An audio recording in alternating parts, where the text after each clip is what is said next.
네, 이번에는 전문가 눈에 띈 특징주 한번 살펴볼게요. 먼저 다비드 전문가께서 캠트로스 가지고 오셨습니다. 자, 오늘 흐름 보면은요, 굉장히 좋은 흐름 보여줬습니다. 장 후반으로 갈수록 더욱더 탄력적인 모습 보여줬는데요. 18.66% 급등을 하면서 4,610원의 종가를 형성을 했습니다. 자, 저희가 일별 시세 보면은요, 우리가 그때 일본이 딱 규제를 하겠다라고 발표를 하면서 큰 흐름을 보여주면서 1차적인 파동이 나왔고요. 그다음에 7월 말이었죠. 그때 또 쭉 올라가면서 2차 파동이 돼서 이제 끝나지 않을까 했는데 오늘 또다시 급등하는 모습을 보여줬습니다. 캠트로스 계속해서 쭉쭉 잘 올라가네요. 아, 네, 맞습니다. 저는 뭐 캠트로스를 좀 좋아했던 종목이고 오. 실제로 우리 또 시청자분들께 제가 히든스탁에서 안내를 좀 해드렸었던 종목이죠. 그래서 과거에 또 그 상한가를 기록을 했었던 기업입니다. 근데 오늘 그런 끼가 다시 한번 좀 반영이 되다 보니까 다른 소재 혹은 뭐 이제 반사익 종목들에 비해서 더 많은 급등이 좀 나올 수 있었던 게 아닌가라고 생각이 들어요. 근데 어제 뭐 이제 문재인 대통령의 뭐 발언이라던가 우리나라도 이제 뭐 일본이랑 맞불 작전으로 백색 국가 리스트에서 뭐 제외를 한다던가 이런 내용들과 그다음에 이런 그 기대감들이 지금 뭐 시장에서는 오늘 시장이 또 밀리고 그다음에 뭐 그렇게 또 마땅한 그런 테마라던가 다른 이슈 재료 종목들이 좀 부족했거든요. 그렇게 하다 보니까 오늘 뭐 아침장에 전반적으로 이런 이제 좀 반사익 혹은 이제 소재 관련된 종목들이 좀 많이 급등을 좀 했던 것 같습니다. 오늘 뭐 이제 특징주 이슈를 본다고 하면은 캠트로스가 이제 뭐 소재 국가대표 뭐 이런 식으로 이제 좀 그 표현을 많이 하는 것 같은데 그 지난번에 상한가는 나왔지만은 다시 한번 이제 좀 대밀리는 구간들도 있었고요. 그 다음에 다시 한번 바닥을 똑같은 자리에서 잡아주고 거래량 터트리면서 다시 위쪽으로 좀 방향성을 잡아주는 이런 모습을 본다고 했었을 때 캠트로스의 그 상방으로 가기 위한 흐름이 아직은 끝나지 않았다라고 좀 생각을 하는 게 좀 맞지 않나라고 생각이 듭니다. 근데 이제 그동안에 소재 종목들이 기대했던 것보다 약간 좀 저조했던 그런 모습들이 나왔는데 오늘 뭐 캠트로스라는 종목이 좀 올라가면서 여기에 이제 같이 비슷한 종목들 뭐 동진 세미캠이라던가 뭐 후성이라던가 이런 종목들도 오늘 좀 굉장히 좋은 차트와 그다음에 이제 시장 대비해서 상방으로 좀 괜찮은 거래량과 뭐 양봉 그림들이 좀 많이 보여준 것 같습니다. 그래서 캠트로스 일단 항상 여기서 이제 그 대장의 역할이 굉장히 좀 필요한데 누군가가 먼저 뭐 상한가를 간다던가 위쪽으로 이제 끌어주는 이런 모습들이 보여준다고 하면은 이쪽 테마는 다시 좀 불이 붙으면서 여기 안에서 이제 순환매 그림들이 좀 많이 나오거든요. 그래서 너무 막 과열되어 있는 그런 종목들을 보기보다는 뭐 이런 식으로 이제 다시 한번 바닥 잡는 종목들 그다음에 혹은 뭐 이제 음봉으로 좀 내려오는데 거래량이 없는 이런 소재 종목들 이쪽에서의 이제 순환매도 다시 한번 보신다고 하면은 지금 시장이 뭐 계속해서 좀 밀리고 재미없는 그런 상황이지만은 우리한테는 먹거리가 굉장히 좀 많이 존재한다라고 정리를 해드리도록 하겠습니다. 네, 알겠습니다. 자, 이번에는 마이스트로 전문가님의 특징주가 궁금한데요. 이수앱지스 가지고 오셨습니다. 오늘 좋았네요. 5.77% 상승을 하면서 6,050원의 종가를 형성을 했는데요. 일별 시세 보니까 저 지금 정말 깜짝 놀랐어요. 사실은 제약 바이오 섹터가 좀 안 좋다고 했는데 네. 이렇게 빨간불을 지금 이렇게 내리켜면서 지금 쭉쭉 올라가고 있는 상황이네요. 예, 뭐 사실 오늘 하루 오름폭만 보면 5.7%라는 상승폭이 네네. 뭐 시장 대비 선방한 건 맞지만 뭐 이렇게 많이 올랐다, 뭐 급등했다라는 표현을 할 만큼은 아닌데 지금 시장에서 중요한 건 연속성이라고 생각을 해요. 그러니까 하루 연속성. 반짝이고 이렇게 그냥 뭐 이렇게 잠깐 이렇게 불꽃 터뜨리는 것처럼 빵 터지고 마는 게 아니라 약간 좀 숯불처럼 오래 가는 약간 이제 그런 연속성이 지금으로서는 가장 중요하다. 왜냐하면 바닥으로 밑바닥까지 떨어진 종목이 워낙 많기 때문에 그런 것들이 좀 꾸준하게 가는 종목이야말로 지금 단기적인 시장의 폭락으로 인해서 좀 손실을 많이 보신 투자자분들한테 진짜로 필요한 종목은 이런 종목이다 생각이 드는데 일단 차트 보시면 이 종목 뭐 역시 많이 빠졌습니다. 뭐 지난주 월요일 코스닥 지수가 7.46% 폭락을 했던 날이죠. 9년여 만에 최대 낙폭을 기록했던 그날인데 그때 이후로 우리나라 시장 자체, 그러니까 코스닥 지수 자체는 아직까지도 600포인트를 되찾지 못하고 있는 상황이지만 이 종목 같은 경우는 저점에서 쭉 올라와서 지난주 월요일 날 폭락 이전 수준으로 주가가 이미 올라가면서 시장보다 한 박자 빠르게 좀 올라가고 있다. 그 배경에는 이것이 올라가는 시점에서 그 임상에 대한 어떤 기대감이 있습니다. 자, 최근에 제약주들 연이어서 뭐 임상과 관련돼서 문제 터진 종목들이 계속 나오고 있죠. 그렇기 때문에 한 놈이 사고를 치니까 다른 주변에 있는 다른 회사들도 너도 그런 거 아니야? 라는 그런 의심 때문에 제약바이오 자체에 대한 또 투자 심리가 굉장히 약화가 돼 있는 상황이지만 이 종목 같은 경우는 향후 임상 결과 다음 달에 발표한다고 해요. 그것도 뭐 뒤에 막 간 것도 아니고 이제 일상과 관련된 내용입니다.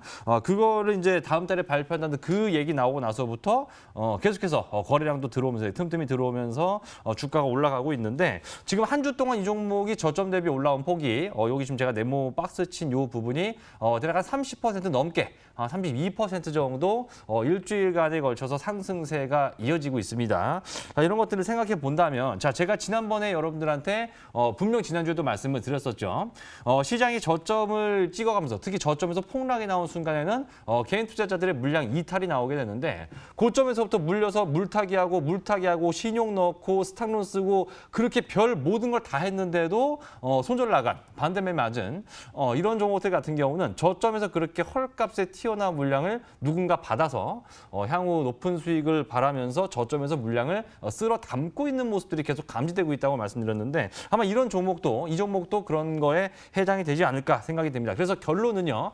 개인 투자자들이 어떤 공포심을 느끼면서 이렇게 저점을 찍고 정신을 못 차리고 있는 이런 종목의 시세를 보여주는 이 시기야말로 어떻게 보면 반대로 최고의 매수 기회가 될 수 있는 이런 상황이다. 그래서 지금 이수입지수는 일단 뭐 출발해서 벌써 30% 넘게 올랐기 때문에 이렇게 아직 오르지 않은 종목 가운데서 이 이수입지수보다도 훨씬 더 강력한 모멘텀과 훨씬 더 양호한 실적 안정성, 폭발적인 성장 잠재력을 보유하고 있는 종목을 오늘 제가 히든 종목으로 들고 나왔으니까 놓치지 말고 꼭 알아가시라고 다시 한번 강조드립니다. 네, 오늘도 기대감을 뿜뿜 또 올려주시는데 오늘 진짜 기대해 볼 거예요? 저는 뭐 항상 기대 보여드렸으니까. 네, 알겠습니다. 자, 이렇게 오늘 시장 분석과 함께요. 전문가 눈에 띈 특징주까지 짚어봤습니다.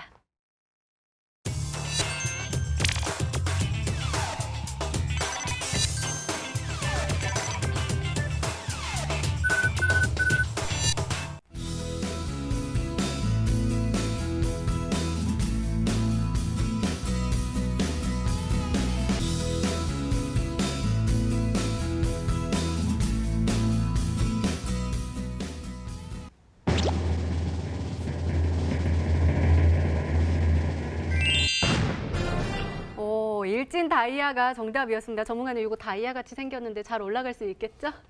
네, 뭐 그럴 거라고 믿고요. 일진 다이아는 제가 우리 시청자분들께 예전에 추천하고 목표가가 좀 달성이 됐었던 종목입니다. 제가 원래 좀 뭐 질척거리고 막 이제 집착하는 거를 별로 안 좋아하는데 이 종목은 뭐 여전히 메리트가 좀 있어 보여서 다시 한번 좀 브리핑을 하게 됐습니다. 차트 바로 보면서 사실 이 종목은 설명을 많이 드렸죠. 그래서 바로 가격 전략 보시고 그다음에 제가 아까 보여드리려고 했었던 그 수급의 흐름이 지금 기관계 쪽에 연속 순매수가 이렇게 좀 들어오고 있다는 부분들을 눈으로 좀 확인을 해보시면 좋을 것 같습니다. 자, 지금 주가가 33,000원 선에서 오늘 종가가 마무리가 됐고요. 그래서 일단은 지금 이 위쪽이 지금 저항대로 좀 잡혀 있는데 여기가 돌파가 다시 한번 잡혀준다고 한다면은 충분히 지난번에 공략을 했었던 윗구간대까지 충분히 우리가 좀 목표를 좀 해도 될 것 같아요. 그래서 지난번이랑 비슷한 부근인 38,000원 요 선을 주봉상 차트에서 38,000원 선 전고점 부근대를 목표가를 좀 잡아드리도록 하겠고요. 지금 시장에서는 손절가는 좀 타이트하게 그다음에 위쪽으로 올라간다고 하면 수익권에서는 분할 매도는 필수 이런 부분들도 기억을 해주시면 좋을 것 같고요. 반면에 이제 아래쪽에는 매물대가 3만 원대까지는 쌓여 있거든요. 그래서 그 아래쪽으로 이탈이 된다고 하면은 여기서 이제 손절을 해야 될 것 같습니다. 29,500원 손절가 잡아드리도록 할 테니까 아래 그 자막 보시면서 다시 한번 체크해 보시면 좋겠습니다. 네.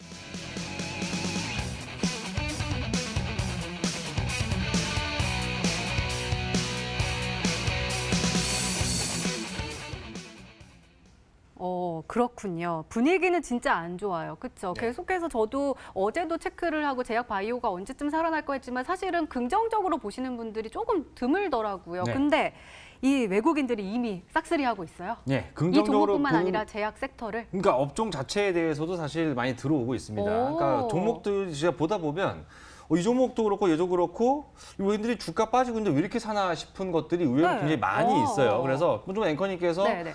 좀 약간 안 좋게 얘기를 하는 분들이 많이 있다. 부정적으로 평가하는 사람들이 굉장히 많다고 하는 것이 오히려 호재가 될 수 있는 상황이다. 왜냐하면 보편적인 개인 투자자들이 생각하는 것과 실제 시장은 같은 방향으로 흘러가는 경우가 거의 없습니다. 지금 지나가는 투자자를 붙잡고 제약주 어떻게 생각하냐고 물어보면 100명 중에 90명은 다 망했다고 말할 겁니다. 최근에 뭐 각종 임상 실패 소식부터 시작을 해서 뭐 제대로 올라가고 있는 종목이 사실 뭐 이수 앱지스처럼 정말 눈을 씻고 찾아봐야지 나올 정도로 정말 잘 안 나오는데, 근데 이건 제가 그냥 말씀만 드리면 사실 뭐 잘 모르실 수도 있어서 제가 얘기를 들으면 차트를 잠깐 보면서 말씀을 드려볼게요. 실제로 보시게 되면 자, 우리 지금 이 보시는 요 차트가 뭐냐면요. 코스닥 차트를 좀 먼저 봐봐. 자, 코스닥 차트 보시면 올해 1월부터 코스닥 자 어떻습니까? 5월부터 시작해서 코스닥에서 외국인들이 발 빼는 거 보이시죠? 요건 코스닥 차트인데 비슷하게 제가 다른 거 잠깐 이거 봅니다. 요거. 자, 비슷한 흐름이지만 요거는 코스닥 제약업종 차트입니다. 코스닥 안에 상장되어 있는 제약주들만 따로 모아서 지수를 뽑아낸 건데, 자, 어땠죠? 아까 5월 중순부터 코스닥 시장에서 외국인들의 자금이 빠져나갔는데, 자, 여기서 웃긴 건 뭐냐면요. 올해 들어서 자, 우리 보시면 2월 달에도 한번 이렇게 좀 세게 들어왔었고요. 오히려 시장이 가장 큰 혼란기에 접어들었던 7월 말부터 지금까지 오히려 이 제약업종에 대해서는 외국인들이 매수를 하고 있다. 자, 시장에서는 돈이 빠져나갔는데 코스닥 시장에서 가장 큰 비중을 차지하고 있는 제약 섹터에 대해서는 오히려 역으로 매수를 하고 있다. 그럼 딴 데서 지금 죽으라고 팔았다는 얘기죠.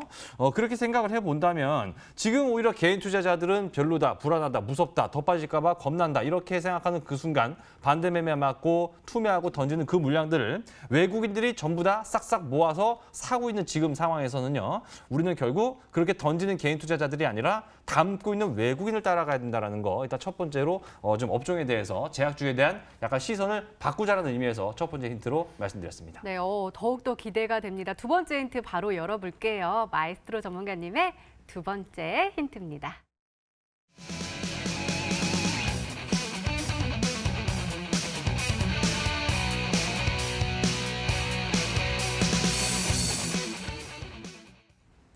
요즘 제약 바이오 종목들이 안 좋다 했지만 한 달 사이에 반토막이 된 거는 진짜 너무 좀 네. 심하게 안 좋은 거 아니에요? 네, 거의 뭐 그쵸. 기존에 갖고 계시던 분들 입장에서는 네. 굉장히 가슴이 아프고 맞아요. 마음이 아프고 힘든 상황이지만 뭐 근데 제 생각엔 그래도 다시 올라갈 것 같아요. 어. 안 갖고 있는 분들이라면 오히려 좀 사야죠. 갖고 계신 분들 입장에서는 이 사람들 싸게 사가지고 그렇게 생각하지 마세요. 매수세 들어오면 좋은 거죠, 뭐 그죠?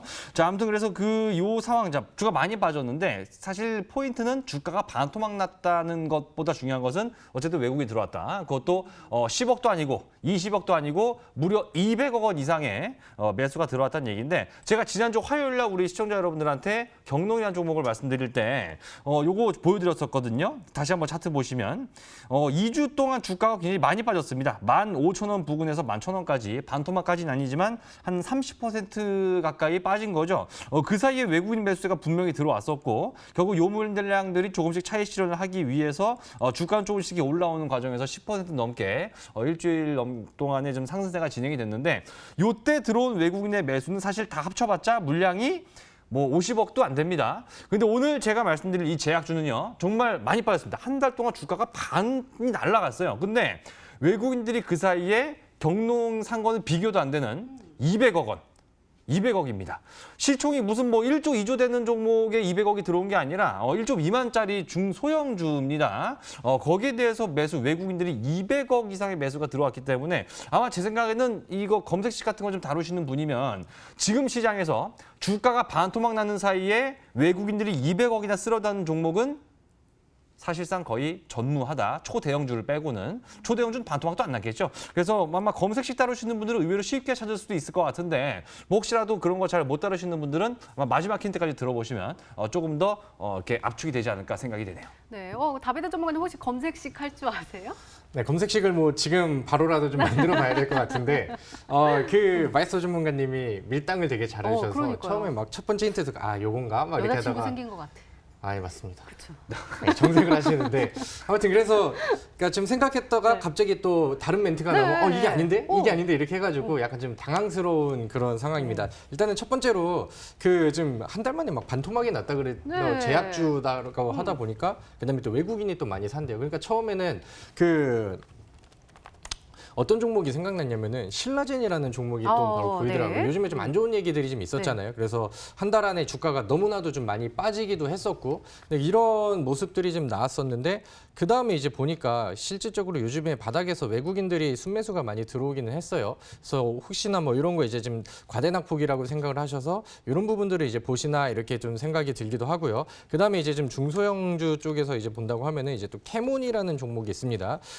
그 고점 대비해서는 주가가 좀 많이 빠졌어요. 근데 이제 과거에 좀 이슈도 있었고 그다음에 화평법 뭐 관련된 내용들 요금에 좀 이슈도 있다 보니까 좀 가벼운 종목 중에서는 충분히 또 지금 끼가 그 보여지고 있는 그런 종목이라고 생각이 들거든요. 그래서 뭐 과거의 고점 대비해서 본다고 하면은 낙폭 자체가 뭐 굉장히 좀 많이 나와 있는 상황이고요. 그래서 일단은 이 두 개를 좀 급작스럽게 또 이제 말씀을 드리는데 저도 세 번째 힌트를 한 번 더 들어보고 추리해 보도록 하겠습니다. 네, 그럼 마지막 힌트 열어보도록 하겠습니다. 마에스트로 전문가님의 세 번째 힌트입니다.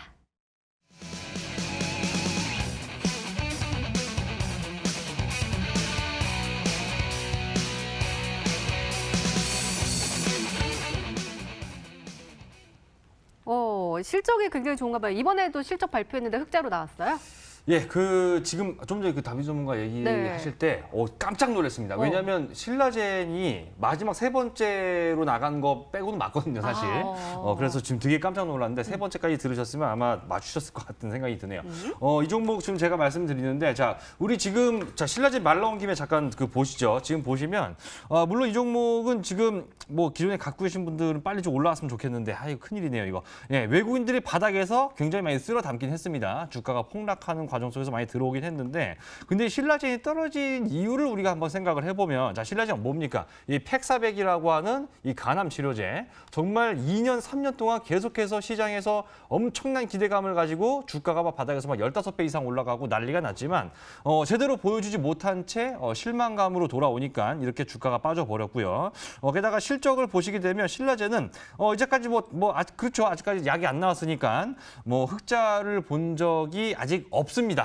근데 오늘 좀 제가 말씀드린 종목은 자 지금 이게 말이죠. 사람이 기대감을 가지고 올라가는 것도 한계가 있다. 요즘 제약주가 힘든 건 그 때문입니다. 아직까지 제대로 뭔가 보여준 게 없고 계속 적자만 보고 있는 상황에서 그냥 나올 거다, 될 거다 이런 희망만 가지고 제약주가 올라가는 시대는 끝났다.